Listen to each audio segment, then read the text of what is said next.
आज इस खबर में राजस्थान से जुड़ी कई महत्वपूर्ण खबरों पर चर्चा करेंगे। सबसे पहले नरेश मीणा पर चर्चा करेंगे, क्योंकि नरेश मीणा ने अपनी नई पार्टी बना ली है और नाम रखा है भगत सिंह सेना। पार्टी भी शहीद आजम भगत सिंह के पैतृक गांव खटकर कला से बनाई है। अब क्या नरेश मीणा आने वाले 2026 और 2028 में थर्ड मोर्चे के तौर पर राजस्थान में क्या कोई बड़ा खेला कर सकते हैं, बारीकी से समझने की कोशिश करेंगे। लेकिन क्या आप ये मानते हैं कि जब आप सड़क पर निकलते हैं तो आरटीओ या पुलिस के द्वारा आपके साथ अवैध वसूली की जाती है? क्या आपको डराया धमकाया जाता है? पूरे कागज होने के बावजूद भी पुलिस और आरटीओ के द्वारा क्या आपसे अवैध वसूली की जाती है? कमेंट बॉक्स में अपनी राय इसको लेकर जरूर बताना, क्योंकि जब जनता दरबार भारतीय जनता पार्टी के प्रदेश कार्यालय में लगा और डॉक्टर किरोड़ी लाल मीणा जन सुनवाई कर रहे थे, तो पूरे राजस्थान से जो ट्रांसपोर्टर हैं वो किरोड़ी लाल मीणा के सामने पहुंच गए और अपनी पीड़ा बता दी कि साहब, पूरे कागज होने के बाद भी आरटीओ रोज हमारे साथ लूटपाट करता है। अब ये समस्या सिर्फ आरटीओ की नहीं है, ये समस्या कई जगह से पुलिस की भी सामने आती है। इसको लेकर आप क्या कुछ कहना चाहेंगे? कमेंट बॉक्स से अपनी राय बताना, क्योंकि मैं विस्तार से इस खबर की भी चर्चा करूंगा।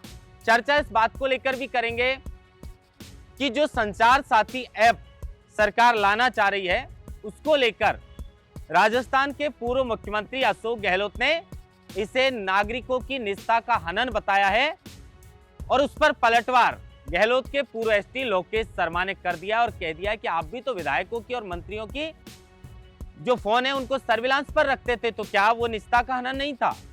क्या कुछ दोनों के बीच हुआ है, उस पर भी बातचीत करेंगे। लेकिन राजस्थान के शिक्षा मंत्री मदन दिलावर के जयपुर में लापता के पोस्टर लगे हैं। मंत्री जी कुछ देर में आते हैं लोगों के अनुसार और वो हिंदू मुस्लिम पर बयान देकर चले जाते हैं। लेकिन शिक्षा के क्षेत्र में जिस तरीके से हाल ही में जो 7 वर्षीय अमायरा ने अपनी जान दी है, उस मामले में भी शिक्षा मंत्री के द्वारा कोई एक्शन नहीं लिया गया और इसी को लेकर काफी नाराजगी शिक्षा मंत्री को लेकर है। लापता शिक्षा मंत्री के पोस्टर भी जयपुर में लगाए गए हैं। इन चारों खबरों पर आज राजस्थान डायरी के अंदर विस्तार से चर्चा करेंगे। नमस्कार, आप देख रहे हैं लोकमत हिंदी और मैं हूं आपके साथ महेंद्र पासवान।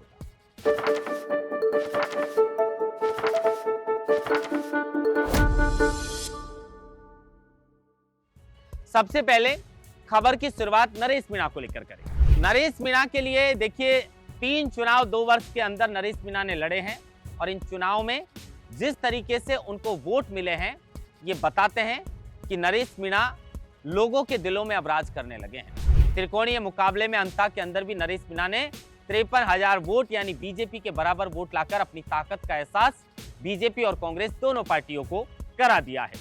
लेकिन कुछ दिन से लगातार वो कभी चंद्रशेखर आजाद से मुलाकात कर रहे थे, कभी हनुमान बेनीवाल से मुलाकात कर रहे थे। हाल ही में प्रशांत किशोर जो बिहार के बड़े राजनीतिक रणनीतिकार माने जाते हैं, उनसे दिल्ली में मुलाकात हुई। हमने भी खबर चलाई, चर्चा होने लगी कि क्या कोई बड़े प्लान की तैयारी में नरेश मीणा है, और फिर शाम होते होते तो बड़ा प्लान भी सामने आ गया। नरेश मीणा ने अपनी नई पार्टी भगत सिंह सेना का गठन पंजाब से कर लिया है। शहीद आजम भगत सिंह का पैतृक गांव खटकर कला में यह पार्टी जो है उसका नरेश मीणा ने गठन किया है और लंबा चौड़ा पैराग्राफ भी नरेश मीणा ने लिखा है कि इस पार्टी के माध्यम से वो क्या कुछ करेंगे। एक नौजवानों की बड़ी फौज नरेश मीणा के साथ जुड़ सकती है और 2028 से पहले 2026 के पंचायत निकाय के चुनाव में भी नरेश मीणा बड़ा खेला कर सकते हैं। कई ऐसी सुरक्षित सीट है नरेश मीणा के लिए जहां से 2028 में वो कांग्रेस और बीजेपी की चिंता भी बढ़ा सकते हैं। चलिए पहले वो पढ़ के बताते हैं कि नरेश मीणा ने पार्टी बनाने के बाद क्या कुछ लिखा है। बहुत सारे समर्थक हैं नरेश मीणा के, वो यही चाह रहे थे चुनाव हारने के बाद कि भाई साहब 3 चुनाव लगातार नरेश मीणा हार गए, आगे क्या कुछ नरेश मीणा करने वाले हैं। तो अब पार्टी बना ली है नरेश मीणा ने।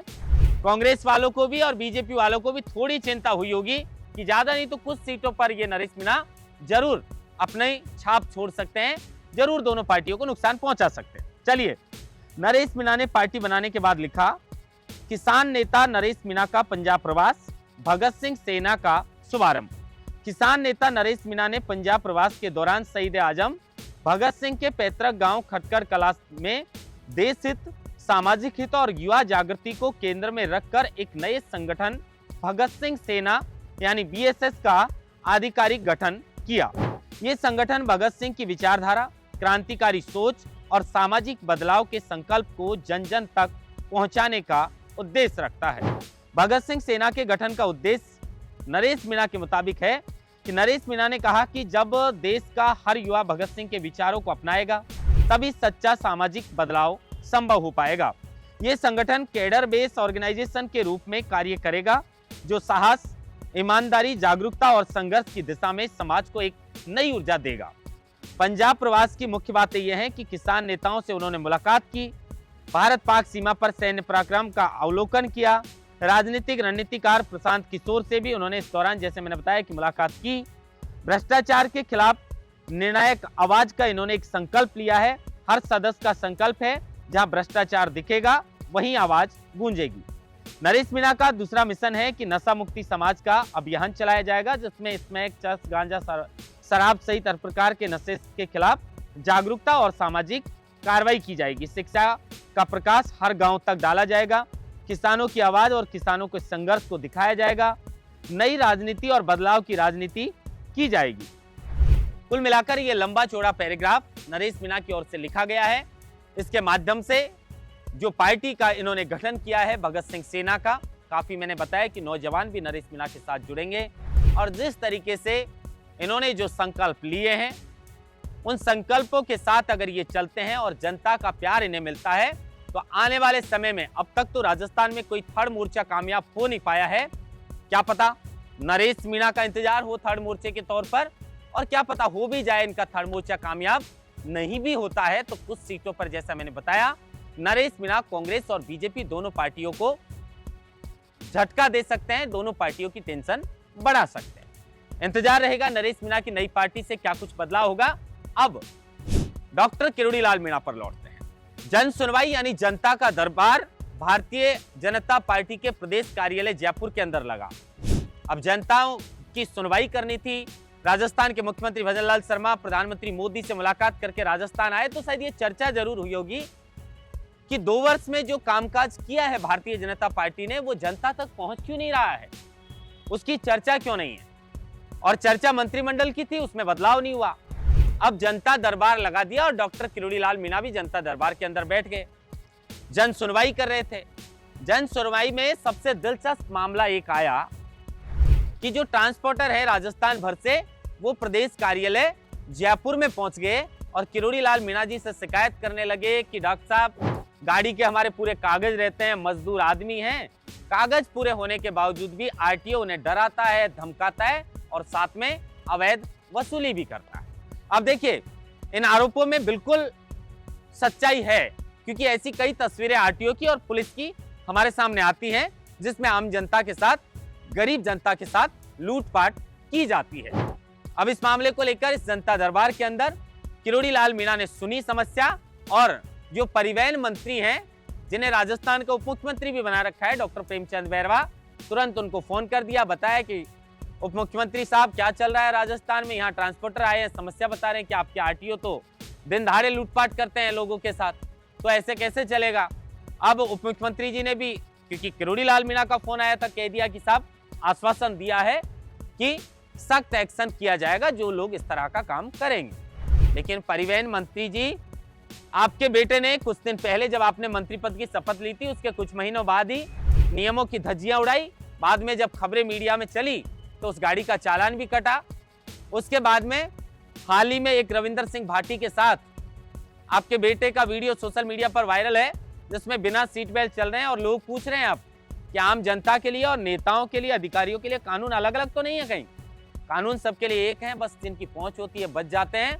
लेकिन अब जिस तरीके से ये देखिए, वाहन वालों की समस्या तो कई बार मेरे सामने भी आ चुकी है। कई लोग ये शिकायत करते हैं कि भाई साहब पुलिस वाले, आरटीओ वाले हमारे साथ रोज लूटपाट करते हैं। अब किरोड़ी जी ने फोन किया है, देखना होगा कितना फर्क पड़ता है। आप भी क्या कभी बाहर निकले हैं तो पुलिस ने आपके साथ जबरन वसूली की है, आरटीओ ने जबरन वसूली की है? कमेंट बॉक्स में इस सवाल को लेकर आपको जवाब जरूर देना है, फिर इस पर स्पेशल एक स्टोरी हम करेंगे।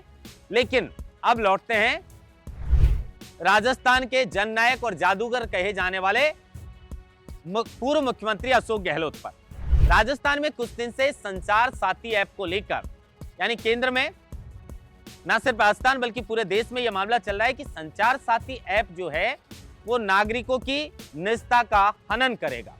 अब इसी को लेकर अशोक गहलोत ने भी कह दिया है कि भाई ये तो निजता का हनन भारतीय जनता पार्टी वाले करना चाहते हैं और लोगों को बाद में ब्लैकमेल भी करेंगे। अशोक गहलोत अब कुछ सोशल मीडिया पर डाले और उनके पूर्व एसटी लोकेश शर्मा ये जवाब नहीं दे, ऐसा तो हो नहीं सकता। अब देखिए, लोकेश शर्मा का भी अपना दर्द है जो समय समय पर छलकता रहता है। वो जो काम अशोक गहलोत ने किए थे उनका खामियाजा लोकेश शर्मा को आज तक भुगतना पड़ रहा है, तो वो दर्द रह रहकर लोकेश शर्मा अपना बयां करते हैं। अब लोकेश शर्मा ने जब संचार साथी ऐप का जिक्र अशोक गहलोत ने किया और पोस्ट किया तो लोकेश शर्मा ने इसका जवाब दे डाला। लोकेश शर्मा, पहले अशोक गहलोत ने क्या कुछ लिखा वो आपको बताते हैं। अशोक गहलोत इस मामले को लेकर लिखते हैं कि हर मोबाइल में संचार साथी ऐप डालना भाजपा सरकार द्वारा हर नागरिक की निजता का उल्लंघन कर उनकी जासूसी करने का प्रयास है। ये सर्विलांस राज का एक नया स्तर है। कोई भी नागरिक अपने मोबाइल से किससे बात करेगा, क्या बात करेगा, ये सब अब सरकार की जानकारी में होगा। यदि इसके लिए सुरक्षा कारणों की दलील दी जा रही है तो उसके लिए सर्विलांस के नियम कायदे पहले से मौजूद हैं। ये देश के सभी नागरिकों को डराने और ब्लैकमेल करने का प्रयास है। सभी नागरिकों को एकजुट होकर इसका विरोध करना चाहिए। यह अशोक गहलोत ने पोस्ट किया है।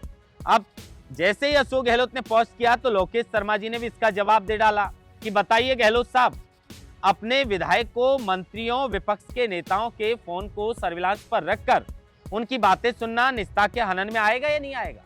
याद आ गया होगा मैं कौन से वाक्य की बात कर रहा हूं, जिसके चक्कर में आज भी दिल्ली जयपुर चक्कर काटने पड़ते हैं लोकेश शर्मा को। अशोक गहलोत के राज में जो फोन सर्विलांस पर लिए गए थे और जो ऑडियो वायरल हुई थी, वो दर्द लोकेश शर्मा आज बता रहे हैं। वो पूछ रहे हैं कि निजता के हनन में ये आएगा कि नहीं आएगा जो आपने किया है, और फोन टैपिंग को क्या माना जाए, जासूसी का प्रयास या डराने और ब्लैकमेल करने का प्रयास? अब ये सवाल अशोक गहलोत से लोकेश शर्मा ने पूछे हैं। मैंने बताया कि उनका दर्द समय समय पर छलकता है।